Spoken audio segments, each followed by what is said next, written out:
संत तुकाराम महाराज गाथा अभंग क्रमांक 105। खाली संत तुकाराम महाराज ज्यांचा एक गुढाधर युक्त पण अत्यंत प्रासंगिक व उपहासात्मक अभंग घेतला आहे। हा अभंग आपल्याला ढोंगी भक्ती, ब्राह्मचार आणि स्वतःच्या अज्ञानात गर्क असलेल्या लोकांच्या वर्तनाचा उपहास करत एक मौलिक बोध आपल्याला देतो। अभंग बघूया आपण। जेविता ही धरी नाक हागती या परी, ऐसियाचा करी चाळा आपुलीच अवकळा। सांडावे मांडावे काय ऐसे नाही ठावे, तुका मने करी ताका दुधा एक सरी। ओवी क्रमांक 1। जेविता ही धरी नाक हागती या परी, म्हणजे एखादा माणूस जेवत असतानाही नाक धरतो, जणू काही तो शौच क्रियेसाठी बसलेला आहे। स्पष्टीकरण बघा। या ओळीत संत तुकाराम महाराज अशा माणसाचा उल्लेख करतात जो सतत आपण कितीही शुद्ध आहोत हे दाखवण्याच्या प्रयत्नात असतो। तो एवढा ढोंगी बनतो की जिथे आनंद, कृतज्ञता, सौंदर्य असावं जसं की जेवण, तिथेही तो अस्वच्छतेची सूचित भरतींची शंका घेत राहतो, म्हणजे तिथेही अपमान करण्याचा त्याचा श्रेय असतो।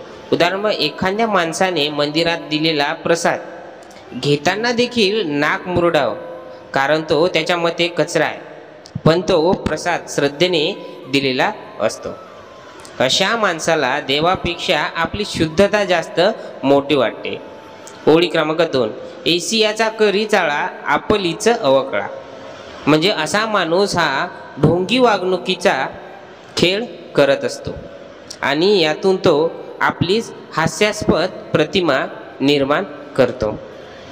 स्पष्टीकरण बघा की ढोंग करताना माणूस समाजात आदर मिळवतो असे वाटते, पण खरं तर तो मूर्खपणाचं प्रदर्शन करत असतो, त्याची कृती हास्यास्पद ठरते।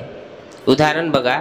एका कीर्तनकाराने मोठा ग्रंथ लावला, फेटा घातला, बाह्य आरती केली, पण कीर्तनाआधी मागच्या खोलीत दुसऱ्याची निंदा करत बसला। अशा व्यक्तीचा चाळा म्हणजेच बाह्य देखावा पण अवकळा, म्हणजेच त्यांचं खऱ्या स्वरूपातलं भेसूर चित्र। ओमी क्रमांक 3। सांडावे मांडावे काय ऐसे नाही ठावे, म्हणजे कधी काय सोडावं आणि काय स्वीकारावं याचं भान अशा माणसांना नसतं। स्पष्टीकरण बघा। या ओळीत संत तुकाराम महाराज म्हणतात की असा माणूस स्वतःला फार समजतो, पण त्याला नीट कळतच नाही की धर्म, भक्ती, साधना यामध्ये काय सोडावं, उदाहरण अहंकार, आणि काय ठेवावं म्हणजे उदाहरण नम्रता ठेवावी।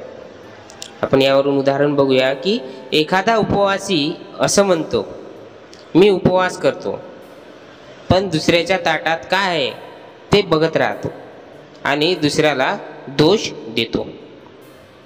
तो पदार्थांना दोष देतो, पण स्वतःच्या मनात असलेली लोभ, द्वेष ही वासनाच टाकत नाही। ओळी क्रमांक 4। तुका मने करी ताका दुधा एक सरी, म्हणजे ज्यामध्ये संत तुकाराम महाराज म्हणतात जो खरंच श्रद्धेने भक्ती करतो त्याच्यावर देव दुधाच्या सारखे प्रेम, कृपा करत असतो। म्हणजे स्पष्टीकरण बघा की ही ओळ या अभंगाचा सार आहे। संत तुकाराम महाराज म्हणतात की ढोंग देखावा यामध्ये देव नाही, जे प्रामाणिक, स्वच्छ, साधं मन बाळगतात त्यांच्याकडेच देव स्वतःहून येतो। दुधासारखी गोड पवित्र कृपा त्यांच्यावर होते। उदाहरण बघा।